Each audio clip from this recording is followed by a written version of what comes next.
everybody wants to read between the lines here, but on one extreme, does this mean you may be able to summon an Apple car, an Apple self-driving car using your DD app at some point in the future?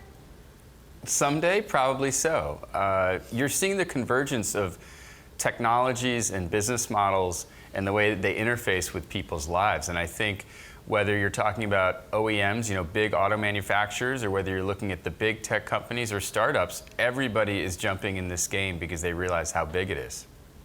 What do you think about the Apple car's future in particular? We've gotten some more information on this, that Apple has hired Bob Mansfield, longtime former engineering head, to run this particular project. What are you reading into this?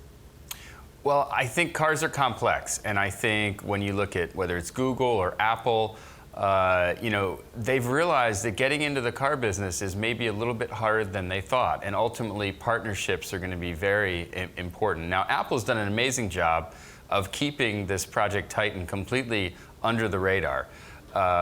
They've done an amazing job keeping people buttoned up on it. But the fact is they are building a vehicle. They see it as an extension of their services. They're competing with Google. And obviously, with Google ceding a lot of the China market for lots of reasons, Apple sees this as a big potential in and win for them. If Apple's investment in Didi, gives win to a formidable competitor for Uber. At the same time, Elon Musk's got a plan to take on Uber as well, with self-driving Teslas that you can share with a broader community. Do you think Tesla, who stands a better chance, Uber or Tesla? Right. Well, I think in this world that we live in, we're used to a sort of winner-takes-all type situation, whether it's Amazon or Uber or Facebook with social media. And I think with transportation, it's going to be different. I don't see a winner-takes-all world out there. If you look at the airline industry, it's heavily regulated, obviously, or it was.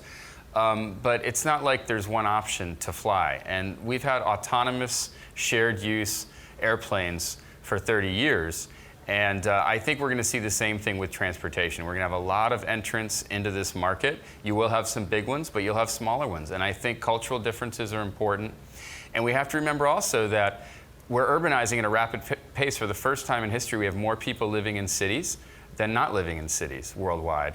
And the fact is people are giving up owned automobiles. They're not making that capital expenditure. I'm sitting in Washington, D.C., and 88% of people moving to D.C., whether they're here for the long term, the short term, they're not bringing or buying an automobile. So they're not making that investment. And instead, they're using all of these services. And so there's room for a lot of competition.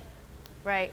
Last quick question. In Europe in particular, another Uber competitor, Halo, teamed up with Daimler's ride-sharing service called My Taxi. Of course, in China, you've got Didi and Lyft teaming up. In Europe in particular, how well positioned is Uber vis-a-vis the competition? I think they're not positioned terribly well. They made some big mistakes when they entered into Europe a couple years ago. The governments of various countries were not happy with their behavior, and so I think they've left the door open for people like Daimler and Halo. They're doing much better in Asia. I was in Singapore recently, in Shanghai. You can get an Uber within minutes. Lyft's got a reciprocal partnership with Grab Taxi. And so there are a lot of interesting partnerships going on. But Europe is going to be one where I think the taxis have more of a hold on the market than in Asia or the US.